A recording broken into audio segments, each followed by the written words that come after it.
도무지 말이 없는 제섭의 아내가 망태기를 받아들고 들어갔다. 매운탕을 끓일 잠이었다. 어느덧 해가 사오강의 수평선 너머로 사라지고 있었다. 강물이 피처럼 한때 검붉게 빛났다. 고산자, 내일은 우리 배를 타고 저기 바다로 나갑시다.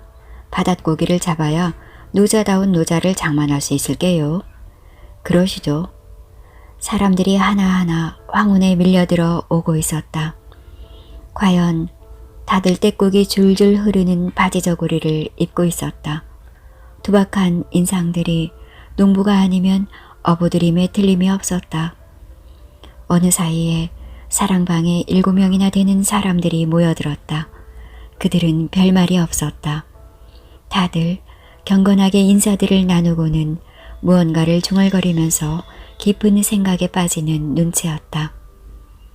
여보게들, 저기 다들 들어오시라고 하게나. 눈치로 보아 사랑에 앉은 사내들의 아내들을 들어오게 하려는 뜻인 듯 했다. 여보게들, 들어오게나. 방문 옆에 앉아있던 사람이 안쪽을 향해 소리를 질렀다. 그러나 그들은 다들 정오의 존재에 눈치를 주고 있었다. 그들의 시선은 이 자리에 스님이 가당키나 한 일이냐고 묻고 있었다. 아, 인사들 하게나. 여기 계시는 어른은 고산자 김정우 선생일세. 예부터 알던 사람은 아니지만 다선 선생을 몹시도 흠모하시고 계시는 분이고 또 정화상 선생과도 세교가 있는 분이시네. 비록 백호는 쳤으나 스님은 아니고 세상을 피하기 위함일세. 그러니 조금도 개념들 하지 말게나. 그럼 우리와 같이 천주학을? 그렇지는 않으니 하시는 일은 조선팔도의 지도를 만드는 일을 하시는데 이 일은 다산 선생이 가장 힘을 쏟았던 분야가 아닌가. 우리가 여기 사오강 일대의 지리와 수리에 대해서 다선 선생에게 도움을 드리기 위해 얼마나 애를 썼던가. 그 일을 생각하면 마치 가신 다산 선생을 다시 뵙는 듯한 느낌일세. 김갑술이라 하외다. 이만돌이요. 허기섭이요. 이증이라 하외다. 송민봉이라 부르오. 황진이요. 6명의 사내들은 순식간에 자신들을 소개했다. 김정호라 하옵니다. 정호도 공손하게 자기를 소개했다. 조금 있으니 떼국이 줄줄 흐르는 치마를 입은 여인들이 수줍은 듯이 고개를 푹 숙이고 방 안으로 들어왔다. 그들은 낯선 정우의 존재에 조금 찔끔해하는 눈치였으나 방 안의 분위기로 보아 금방 안심하는 듯 했다. 그러나 오히려 놀라는 측은 김정우였다. 아니, 이럴 수가 있는가. 아무리 관노가 해방되고 양반 상놈의 차이가 없어지는 세월이라 하지만 이렇게 남자의 사랑방에 여인네들이 때를 지어 몰려들다니 참으로 기이하게만 생각되었다. 과연 천주학생이들은 다르구나 하는 생각이 들었다. 그럼 다들 모였느냐? 황진이가 나가보게나. 네. 황진이라는 젊은이는 공손히 고개를 숙이고 바깥으로 나갔다. 아마도 망을 보는 듯 했다. 자, 그럼 예배를 시작하겠습니다. 먼저 천주님께 기도를 드리겠습니다. 눈을 감고 고개를 숙여주십시오. 어험. 문제섭이는 그러니까 사제의 역할을 하고 있었다. 방 안에는 긴장이 흘렀다. 먼 데서 사오강 흘러가는 소리가 아득히 들려왔다. 물 흐르는 소리 외에는 어떤 음향도 들리지 않았다. 안쪽에서 아이들이 보채는 소리가 났으나 크게 시끄럽지는 않았다. 하늘에 계시는 단 한 분 귀신이신 천주님, 오늘 이렇게 천주님에게 기도드리기 위해서 모였습니다. 그러니까 오늘이 바로 이래만에 만나는 날입니다. 이래마다 한 번씩 만나서 기도를 드리라는 말씀을 실천에 옮기고 있습니다. 그간 이래 동안 우리 형제 자매들이 이 어려운 세상에서도 아무런 불상사가 없이 무사히 살아남은 것이 다 우리를 긍휼히 여기시는 천주님의 가호라 믿습니다. 믿습니다. 믿습니다. 믿습니다. 믿습니다. 믿습니다. 문제섭의 기도문 끝 구절을 다른 사람들이 따라서 했다. 천주님께 없어는 우리 조선 땅에 천주님의 사랑을 베푸시고자 하심에 많은 어려움을 겪으시리라 믿사옵니다. 그러나 우리 천주님의 백성들은 어떤 어려움도 조선과 조선 사람들을 사랑하시는 천주님의 그 하해와도 같은 깊은 염려지정을 꺾지 못하리라 확신하옵니다. 언제나 우리를 굽어보시고 그리고 일용할 양식을 내어주시는 우리의 천주님. 아무리 여기 나주 평야가 가물고 사후강의 물때가 좋지 않을 때도 우리는 배 굶지 않았고 그물에는 언제나 싱싱한 고기들이 가득하였습니다. 이것이 어찌 천주님의 특별한 염려지덕이 아니오이까. 우리 7 형제의 집안에는 지금 현재로서는 아픈 사람이 하나도 없으니 이건 역시 천주님의 은덕이 아니오니까. 땅 위에 만물을 만들어 주셨고 그것들의 생사고락을 담당하시는 천주님. 우리 조선 사람들을 더 긍휼히 여겨 기이해하는 사람이 없게 해 주옵소서. 그리고 더욱더 많은 사람들이 천주님의 말씀에 순종하게 만들어 주옵소서. 그리고 오늘 훌륭한 지리학자이신 김정우 선생을 천주님을 위한 예배에 모신 것을 크게 다행하게 생각하옵니다. 김정우 형제는 다산 선생을 내심 크게 흠모하는 분이므로 어찌 천주님의 자식이라 하지 않을 수 있겠습니까? 전지전능하시고 모든 죽은 자들의 혼백을 관리하시는 천주님이시여 김정우 형제를 언제나 천주님을 경배하고 예배드리는 명실상부한 우리의 형제로 만들어 주옵소서. 그리고 다음 일에 되는 날에는 이중 형제의 집에서 다시 모여 예배를 드리겠습니다. 그날까지 우리를 보호해 주시옵고 마귀의 시험에서 이길 수 있도록 용기를 주옵소서. 전지전능하신 천주님이시여 천주님을 밉사옵니다. 믿사옵니다. 믿사옵니다. 믿사옵니다라는 말이 방 안 가득히 수도 없이 흘러나왔다. 그러면 찬송가를 부르겠습니다. 오늘은 10계명가를 부르겠습니다. 너무 크지 않게 그러나 정성스럽게 불러주시구려. 세상 사람 선비님네 이안이 우스운가. 사람 낮아 한평생에 무슨 귀신 그리 많노. 아침 저녁 종일토록 합장별에 주문하고 있는 눈과 귀한 잼을 던져주고 바쳐주고 자고 깨자 행신언동 각자 귀신 모셔봐도 허망하다 마귀 미신 우매한 것 사람을세. 허이허래 마귀 미신 믿지 말고 천주 믿세. 하늘 위에 계신 천주 벌레 같은 우리 보소. 광대무한 이 우주에 인간 목숨 내어주셔. 대개지가 깨뜨리며 우주섭리 알고 나면 천주 은혜의 밝은 빛을 무궁토록 받들런가. 사람 지혜 우둔하여 꼭두각시 나무 신막. 왜고 우리 복받느냐. 절한다고 효자되냐. 잘되어서 진복이라. 못되면은 남 탓이네. 10명의 남녀들은 결코 높은 목소리는 아니었으나 그렇다고 기가 죽은 목소리는 결단코 아니게 10개의 명가를 불렀다.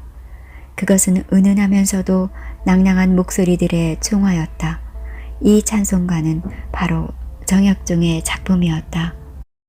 정호는 알 수 없는 감동이 자신의 가슴에 일고 있음을 느꼈다. 정말로 천주가 눈앞에 내려올 것만 같은 기분이었다. 예배가 끝나고 사람들은 큰 상을 차렸다. 매운탕이었다. 이 매운탕은 김정우 선생이 잡으신 고기로 끓인 것이네. 아이고 감사합니다. 천주께서 내려주신 매운탕이옵니다. 식사가 끝나고 한 쌍씩 상당한 사이를 두고 문제섭의 집을 떠났다. 조금 후에 황진이가 들어왔다. 그래, 별일 없던가? 별일은 없습니다만 왠지 누군가가 엿보고 있는 것만 같았습니다요. 그럴 리가 있는가 여기 외딴 집에. 그러니까 더욱 남의 의욕을 살 수 있습죠. 조심들 해야 허네. 마지막으로 황진도 아내를 데리고 문제섭의 집을 떠났다. 배를 강건에 메어 놓겠습니다요. 황진이 문제섭의 집을 떠나고 난 후 정호도 나주로 돌아갈 차비를 차렸다. 을련이와 한돌이가 잘 쉬고 있을지 궁금했다. 을련이를 받드는 한돌이 놈의 정성이 워낙 지극하니 믿을만 하지만 역시 낯선 곳이라 방박 출입을 했을 경우에 완벽하게 무사하리라는 믿음을 가질 수는 없었다. 어르신, 소생도 일행이 있는 나주읍성으로 돌아가 봐야겠습니다요. 아참, 일행이 있다고 했지요? 그렇게 하시구려. 그러면 언제 다시 여기에 오시려우? 바다에 나가려면 내일이라도 오시구려. 그까짓 민물고기 가지고는 노자를 풍족하게 만들지는 못할 것이외다. 바다에 나가서 그물을 던져야 노자다운 노자를 만들 것이요. 그럼 내일 다시 오지요. 기왕에 일을 벌여놓았으니 제대로 그물을 한번 던져보고 싶습니다. 그렇게 하시구려. 정호는 문제섭의 집을 나왔다. 사후광의 수면은 어둠이 내려앉아 검게 채색되어 있었다. 이튿날 정호는 가지고 간 민물고기를 을련이로 하여금 장시에 나가 팔도록 했다. 그리고 자기는 한두리를 데리고 사후광의 강변을 따라 걸어서 문제섭의 집으로 갔다. 그들은 배를 목포 앞바다로 내몰았다. 물때가 좋아 고기를 배에 가득히 잡았다. 한두리는 그 물질이 아주 서툴렀으나 원기를 어느 정도 회복한 그는 정호를 따라서 그물을 던졌다. 그 물질이 끝나면 문제섭은 언제나 정호와 한두리를 자신의 집으로 데려갔다. 그러고는 저녁을 대접하는 것이었다. 저녁을 먹으면서 재섭이는 천조학에 대해서 강론을 폈다. 도대체가 사람의 능력을 월등하게 초월하는 귀신이 여럿 있다는 가정을 절대적으로 인정할 수가 없어요. 그렇다면 어찌 이 세상이 통일성을 가지고 이렇게 아름다운 모습을 하고 여기 눈앞에 만들어져 있겠습니까? 이 세상은 아무리 보아도 하나의 조물주의 솜씨임에 틀림이 없습니다요. 그래서 이렇게 일사불란한 조화를 이루고 있으며 또 아름다운 것입니다. 그렇게 생각하지 않으시오, 고산자? 어르신의 말씀에 동의합니다. 그러니 우리는 무엇보다 제사부터 지내지 말아야 합니다. 그런 잡귀신들은 저기 하늘에 존재하지를 않습니다.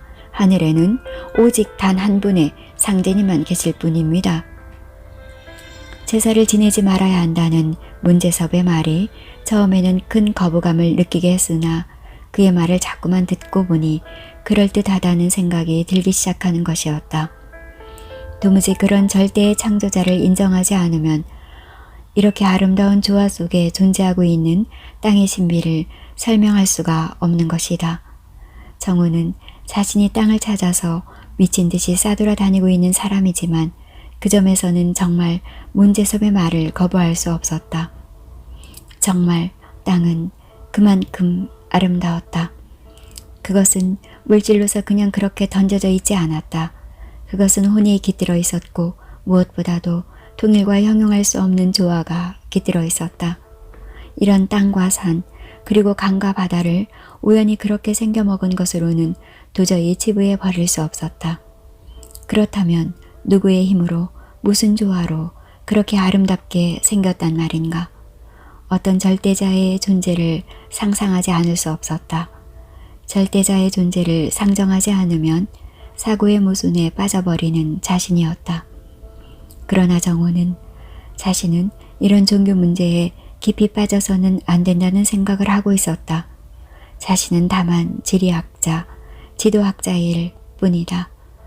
땅과 강, 그리고 산과 바다의 존재와 위치를 정확히 밝혀내는 것이 자신의 임무라고 생각하고 있었다. 그것이 어째서 그렇게 생겼는가는 자신이 할 일이 아니라는 생각을 했다. 그 두 가지 일을 동시에 할 수는 없는 노릇이었다. 그렇게 지난한 일을 어떻게 한 사람이 다 할 수 있단 말인가. 사람의 능력에는 한계가 있는 법이다.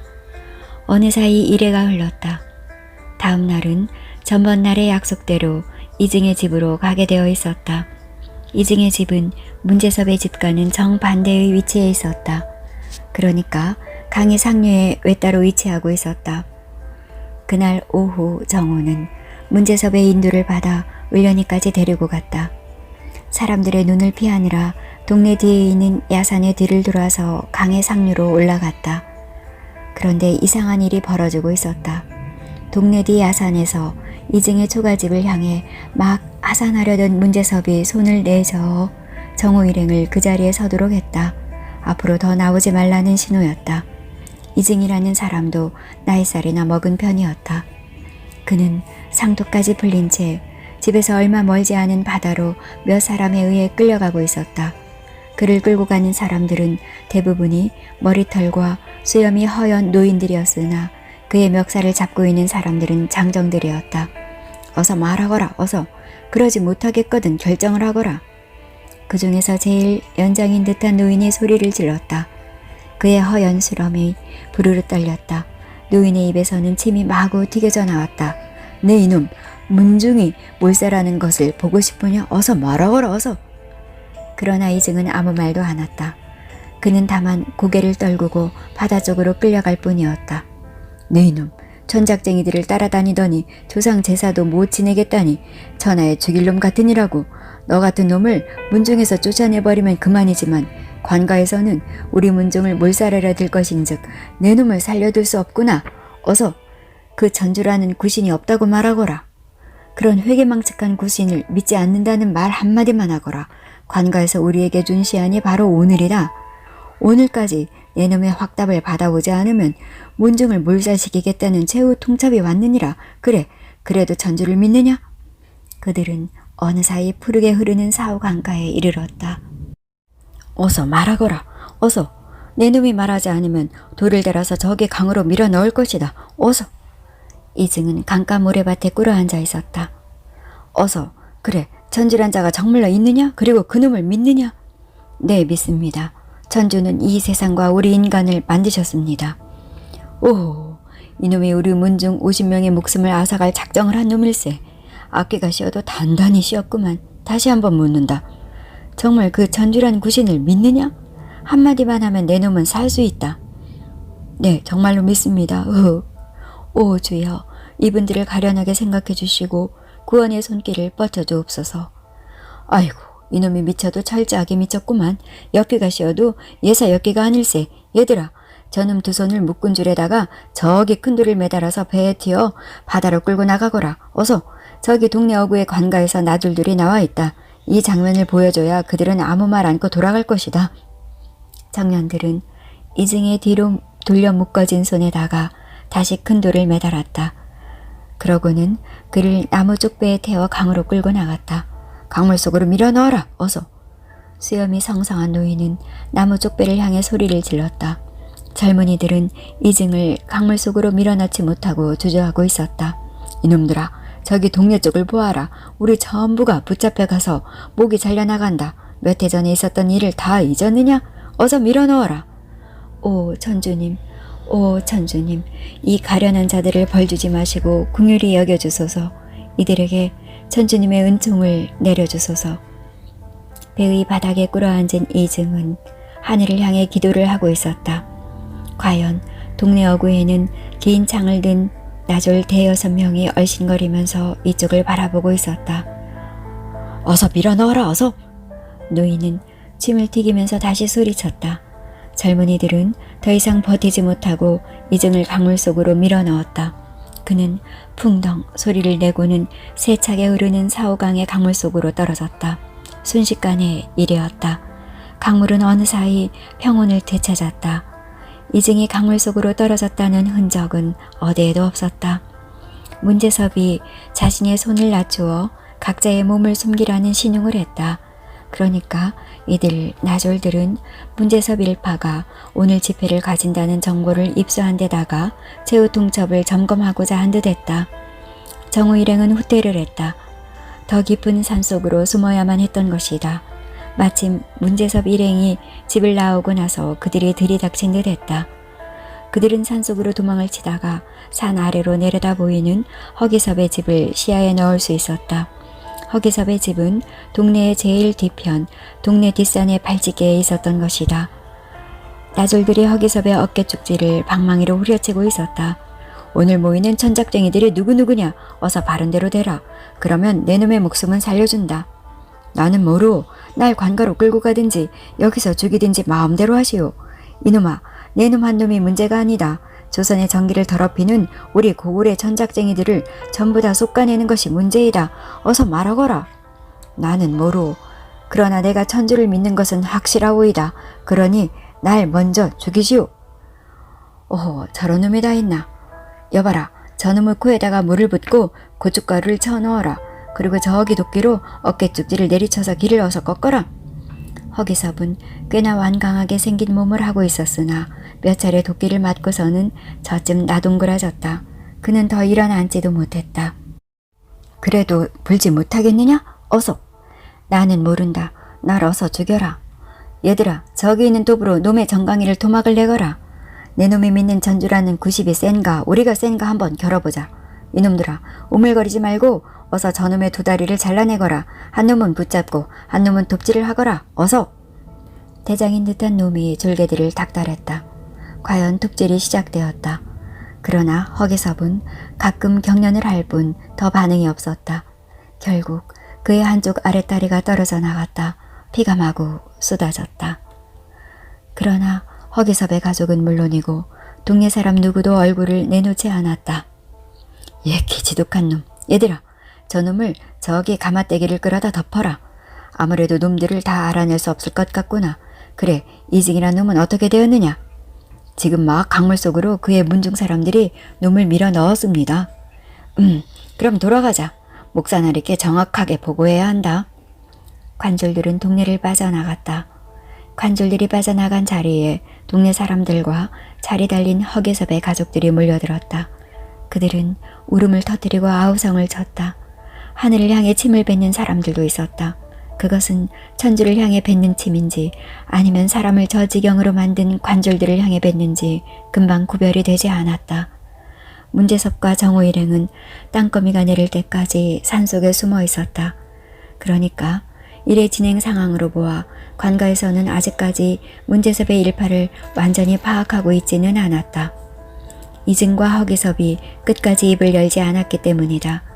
근 3경이 지나서야 정호는 문제섭의 인도를 받으면서 산에서 내려왔다. 동네에서는 아직도 울음소리가 그치지 않았다. 동네 구석구석마다 피 비린내가 코를 찔렀다. 문제섭은 자기의 집으로 정호 일행을 데리고 기어들었으나 호롱불조차 겨지 않았다. 그는 사랑채를 정호 일행에게 내주고 자신은 안채로 들어갔다. 밤새도록 그는 싸고 매고 하면서 훔치적거렸다. 여명이 오기 전에 문제섭이 사랑채 방문 앞으로 왔다. 고산자 주무시는가? 아니옵니다. 언제 떠나려는가? 지금 떠날 참이 옵니다. 그럼 일어나서 주먹밥을 좀 먹게나. 날이 새면 동네를 빠져나가기 어려우이. 강을 건너야 하니까 우리도 떠날 참이니 같이 떠나세 그려. 그러시지요. 문제섭도 여기 이 동네에서는 더 살 수 없게 된 것이다. 자신들의 집회에 오는 사람들이 입을 열 턱은 없지만 아무리 비밀을 지킨다 하지만 그 집회를 본 사람이 전혀 없다고는 말할 수 없었다. 그럴 경우 이증과 허기섭을 제외한 나머지 사람들도 안전하다고는 장담할 수 없는 것이다. 그들은 몸을 낮추고 강가로 나갔다. 어둠이 짙어 강물 흐르는 소리밖에 들리지 않았다. 그들은 배를 풀어 사오강을 소항했다. 장성고을을 향해 올라갈 작정이었다. 그러나 얼마 가지 않아 여명이 전해졌다. 벌써 장성고을 쪽에서 내려오는 배들이 강물에 얹혀 순항하고 있었다. 어르신, 날이 밝아오니 왠지 불안합니다. 어디 산속으로 들어가서 몸을 숨겼다가 날이 어두워지면 다시 나오는 것이 어떨까요? 그렇게까지 할 거야 있겠소? 벌써 서남을 눈앞에 두고 있으니 많이 도망을 쳤소이다. 그냥 노저 나갑시다. 그래서 장성고을 앞 들판에서 배를 버리고 산속에 난 길로 해서 도망을 쳐야지요. 정호는 문제섭의 의견에 따르기로 했다. 문제섭은 이 구장 사람이니 역시 지리와 여러 가지 사정에 밝을 것만 같았다. 그래서 산길을 좀 걸어가면 해가 지기 전에 아마도 병풍산에 이를게요. 그러면 완전히 여기 나주 장성 땅을 벗어나게 됩니다. 거기서 다시 이밤산성으로 가기만 하면 넓은 들판이 나오고 다른 세상이 펼쳐져 있으니 사정이 나아질게요. 그들은 다행히 장성고을까지 무사하게 이르렀다. 그들은 배를 버리고 산속으로 숨어들었다. 강성현은 사오광의 지류인 황룡천과 또 황룡천의 지류인 용흥천, 용두천이 고을의 한복판으로 흘러 분지를 만들었다. 그리고 이 분지의 주변에는 남도에서는 보기 드문 높은 산들이 삥 둘러쳐져 있었다. 북쪽으로는 방장산, 이밤산, 상왕산, 백암산들이 길길이 버티고 있었다. 백암산에는 천년고찰인 백양사가 들어앉아 있었다. 그리고 백암산 너머에는 찬란한 단풍으로 유명한 내장산이 있었다. 저기 이밤산까지만 가면 이밤산성이 있으이다. 거기만 가면 우리는 살아나는 게요. 자, 어서 갑시다. 산성 안으로 들어가면 아마 잠잘 만한 데도 있을 게요. 정호는 문제섭의 인도로 이밤산성을 보게 된 것이 크게 다행스러웠다. 백암산의 백양사를 보지 못하는 한이 있더라도 그는 이밤산성은 꼭 보고 싶었던 것이다. 그것은 지리학자들의 입에 많이 회자되고 있지만 산성의 길이와 두께 그리고 축성의 기법 등이 분명히 밝혀져 있지 않았다. 문제섭 일행은 강성현을 피해서 병풍산으로 올라갔다. 눈 아래로는 용흥천과 용두천의 줄기가 신비스런 여인의 속설 속에 돋아난 푸른 핏줄처럼 아늑하게 굽이치고 있었다. 그들이 병풍산 줄기를 타고 북상하고 있을 때였다. 한돌이가 정호에게 질문을 던졌다. 날이 산에 오면 언제나 시야를 넓게 잡으라고 하셨지요? 그렇다. 무슨 별다른 것이 보이느냐?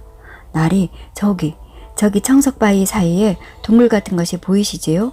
거기에서 연기가 오르고 있습니다. 뭔가 있기는 있구나. 병풍산이 월수산에 못지않은 높이를 가지고 있는데 사람이 저런 동굴 속에서 살다니. 혹시 또 대풍나쟁이나 산소님이 아닐깝쇼? 그럴지도 모른다. 이번에는 순순히 잡혀서는 안 된다. 칼을 마주잡고 싸우는 한이 있더라도 도망을 쳐야 한다. 알아들었느냐? 칼이라면 소인놈에게 맡기시옵소서.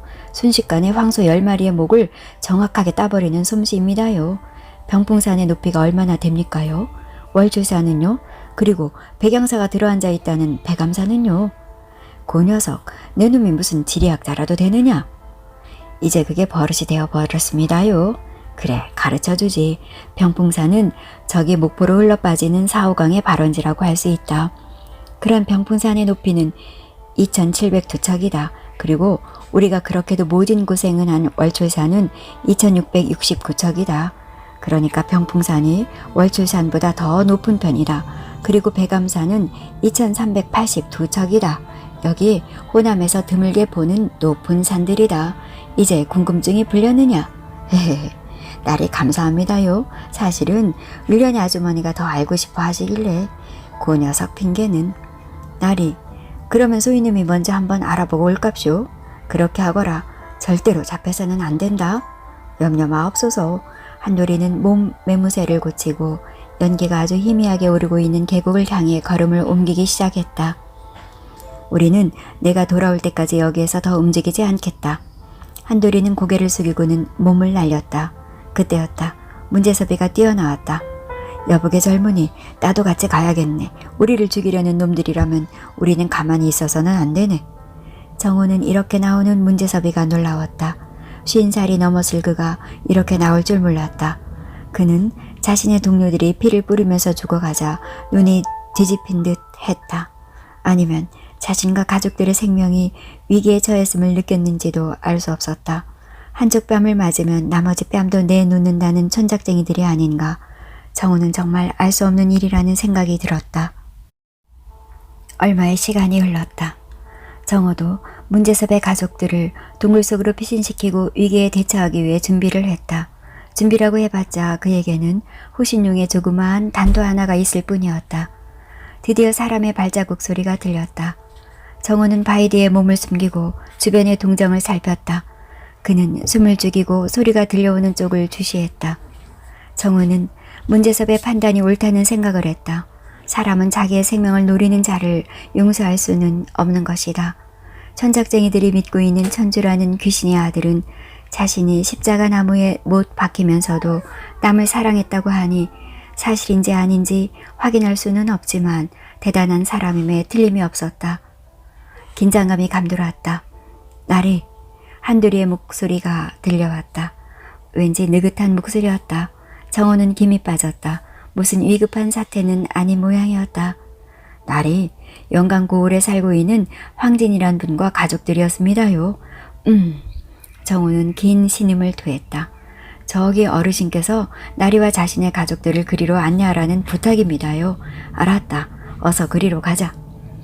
황진이란 분은 오늘 아침나절에 집회에 참석하러 사호강까지 와서 묶어놓은 배를 풀어서 강에 띄우려는 찰나에 마을로 들이닥치는 나졸들을 보았다는 것입니다요. 그래서 일찌감치 이리로 도망을 쳤다는 얘기였습니다요. 정호는 황진이 쓰고 있는 동굴에 닿았다. 동굴에는 무거운 침묵이 깃들어 있었다. 문제섭과 황진은 물기가 흐르고 있는 벽면을 마주하고 앉아서 기도를 드리고 있었다.